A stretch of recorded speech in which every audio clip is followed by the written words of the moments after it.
Okay, this is the first of the in-depth holster reviews that I am going to be doing, and this is with the Galco N3 in the waistband holster.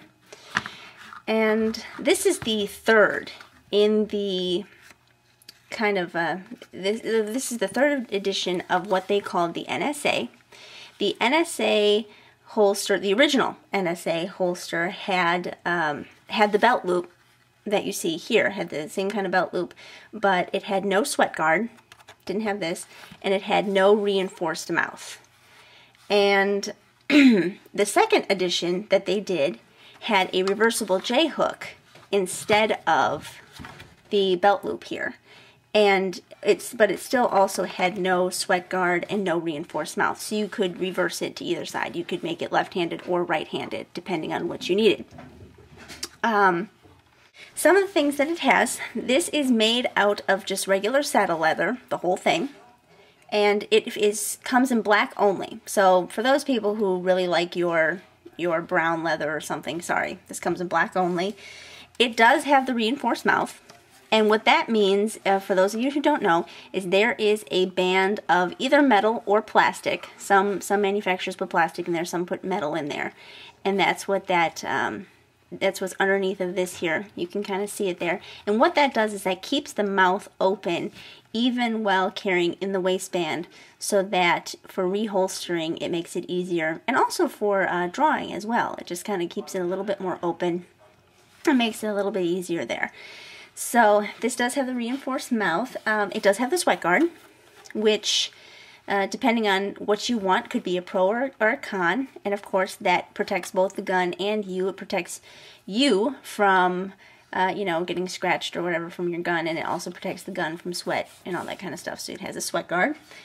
It has a non-pivoting belt loop, and this can be good because if it pivoted too much, you could, you know, have problems. But the fact that it's a non-pivoting, and one of the things that also is kind of nice about having a non-pivoting belt loop is the fact that if it can pivot and it keeps rotating and rotating and rotating, unless it's a certain kind of screw that is able to do that without becoming too loose, it can actually become loose to the point where it just falls off. So the fact that it's not pivoting keeps that really tight and close on there, so you don't have to worry about losing your belt loop. It fits a 1.5 inch belt, so that's your belt loop width, I guess, and it has an open bottom. Now this can be important for those who, you know, some people want an open bottom, some people want a closed bottom. One of the reasons that some people really like the open bottom is that if you have any sand or debris or anything like that while you're reholstering your firearm, it all just comes right out the bottom. It falls right off the bottom, so you don't have to worry about debris or junk or anything like that getting built up in the bottom. Also for moisture, it lets the air flow through the holster, so you don't end up with moisture building up down there, especially if it rains or something like that. I mean, if you're in heavy duty use and it rains and water gets in here, runs down your gun, you know, gets in there, it's going to start pooling, and you're going to have a lot of water sitting at the muzzle of your firearm, which could be bad. So having that open bottom can be nice to just let all of that moisture, let all of that junk, all that debris just right out the bottom of your firearm. What some people do not like about the open bottom is the fact that if you're really in, you know, again, some tough environments, you know, you could end up getting things up the bottom of your holster too. So depending on how you look at it, this could be either a pro or a con, and that's kind of most of what you're going to find in all of these holster reviews. Is some things are pros and some things are cons, but it depends entirely on how you look at it. So I like the open bottom for the reasons that I listed. I really don't see there's a problem with getting things up the holster, but then again, I don't do the kinds of things that would, you know, be a problem for that kind of a thing. So this also has an open top, as you can see. And the open top, of course, just means that there's no retention device, nothing, you know, keeping nothing over the top, you know, so it's open top holster. And unfortunately for you left-handed people out there, this is a right-handed holster only.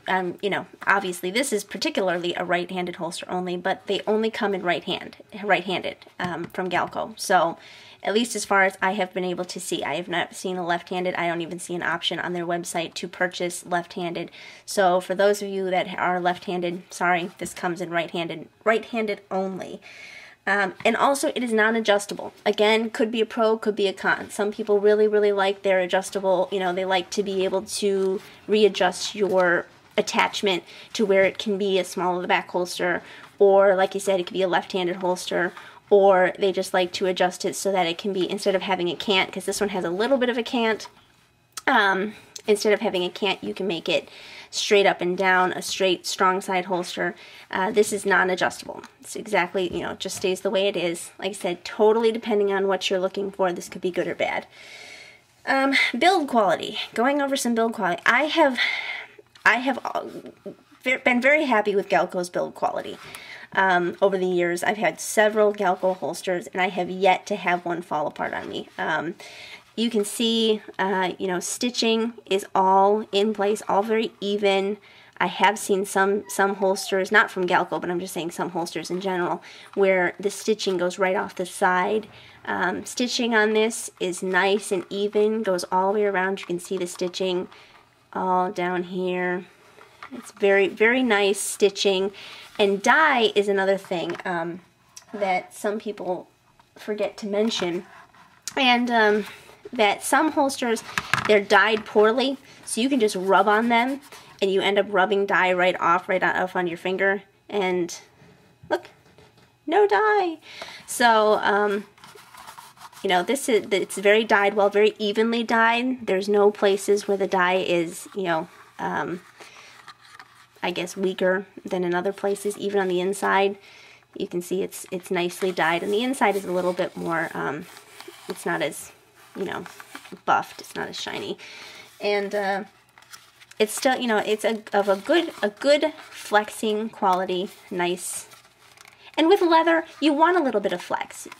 Some leathers are stiffer than others. For instance, horsehide is very stiff, but you know, with a regular saddle leather like this, you want some flex. You don't want it to be too stiff. You want it to be able to give, and that's good. That's good for the leather.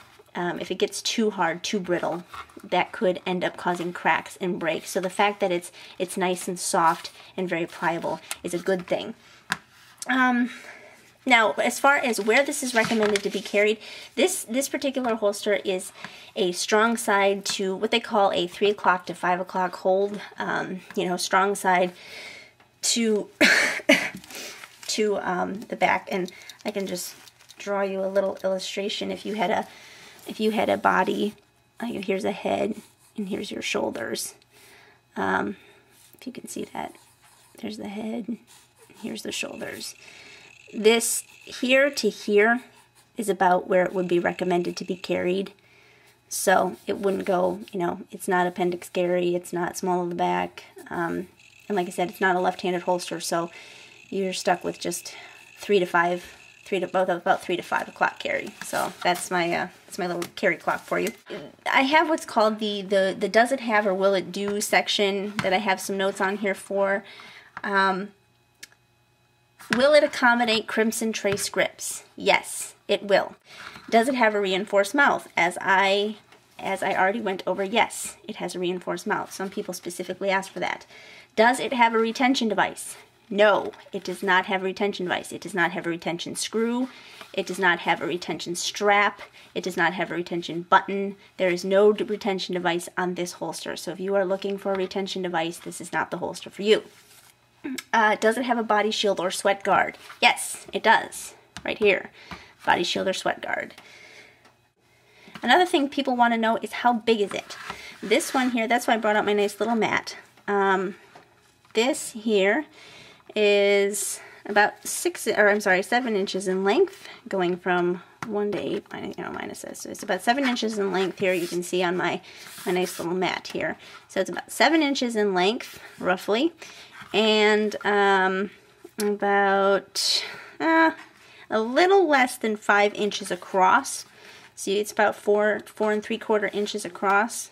And as far as thickness is concerned, it is, let's see here, about 1.5 inches, a little over 1.5 inches thick at its widest point.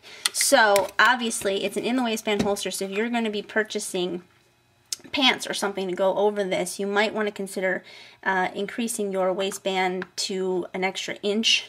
Not necessarily 2 or 3 inches. Some people go insane with how big they get their pants. That could be even worse. So start with 1 inch. You know, try it on if you can. Try your pants on with your holster if you can.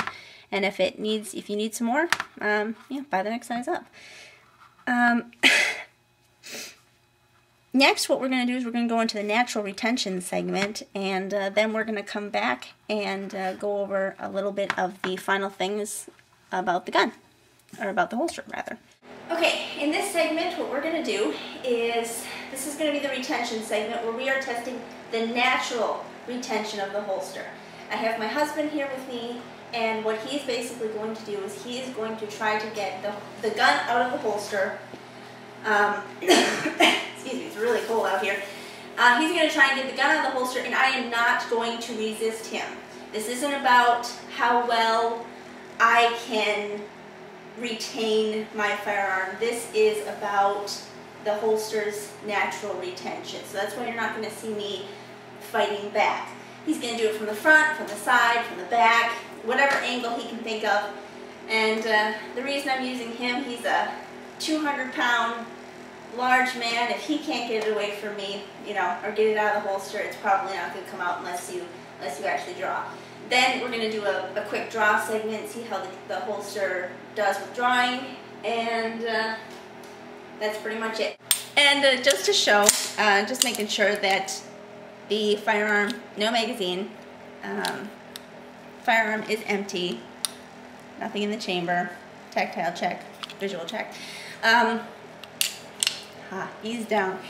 We were going to go ahead and get a blue gun, a fake trainer gun, but we haven't been able to get one yet, so we're going to go ahead and use the real gun. But I just wanted to show that it was completely unloaded before we started the whole 9 yards. And so let's get started.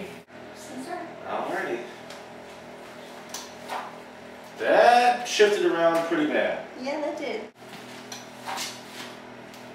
That was really, really fast. And look what happened to the holster. The holster almost completely came out of my waistband, and which is one of the problems with a single, let me see, get here closer, with a single attachment point. You see how the entire holster just completely came out of my waistband there with that draw. So one of the things that I'm not too happy with. That was pretty quick too, but at least it didn't move around too much. It still moved a little bit, but didn't move too much. That was a little bit better. Yeah, that was a little bit better.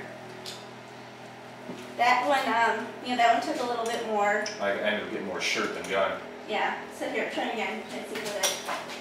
That one went pretty quick. So. Alright, now, as the person who was taking it out, how easy did you find it to be taken out? That was pretty easy. Which one was the easiest? Back, side, front? Didn't make a difference? The side wasn't bad. The back was probably the easiest, and the holster just came with it. There was almost no resistance whatsoever. Okay, so in that segment you got to see how easy it was to pull the firearm out, you know, the natural retention of the holster, pro or con, or lack thereof. And now we're gonna, I'm gonna go ahead and try and show how easy it is to draw, both to retention and to the ready. And I'll explain those as I try that out. So we're gonna move my husband back this direction because yeah, there's nothing that direction. That's gonna be my safe area. There's nothing that direction. And so that way when I draw, I'm not pointing at anything I'm not willing to destroy. Okay, first I'm going to show drawing to retention, and then drawing to the ready. Drawing to retention is for, you know, your very close quarter stuff where you can't get all the way up to the ready or to an extended full grip. So basically it's just right to here, drawing to retention. And that came out pretty easy. Came out pretty easy, pretty smooth, although it did rotate some. I could feel it rotating, which you don't want a lot of that rotation, so not too horribly keen on that. You can see it kind of just rotate right up and shift, and that's not too cool. So, and then, oh yeah, see that one even caught. Not happy with that either. And drawing to the ready, coming all the way up to the ready there. So, let's see here. How's reholstering? Reholstering is pretty easy. Reholstering goes right in there pretty good. So there's a I can honestly say it looks a lot better than the NSA2 that we had. So, that one closed up pretty good. And there's to your retention. That one came out pretty good. And let's see. That one was pretty good too, to the ready. And then of course a full extension. But holstering or unholstering or drawing and reholstering is not bad. Not bad. Not happy with the shift because as it shifts back, that front sight can, or even the ejection port here can get caught up on the front, and it doesn't make for an extremely smooth draw, but it is what it is. So that's the natural retention and drawing with the N3, the Galco N3. Okay, and then the last bit here that I wanted to talk about was concealment and comfort, and you know what the holster, which models of firearms the holster is available for, and then just a little bit of information about Galco. It is very concealable and extremely comfortable. You saw in the retention segment that we did that I very openly carried it. You know, even tucked my sweatshirt into my pants so that you could, you know, so it was really accessible. But obviously, if I were concealed carrying it, it would not be that accessible and certainly not that visible. So, very concealable, very, very comfortable. I wore it all day today and even laid down with it. It's a very, very comfortable holster.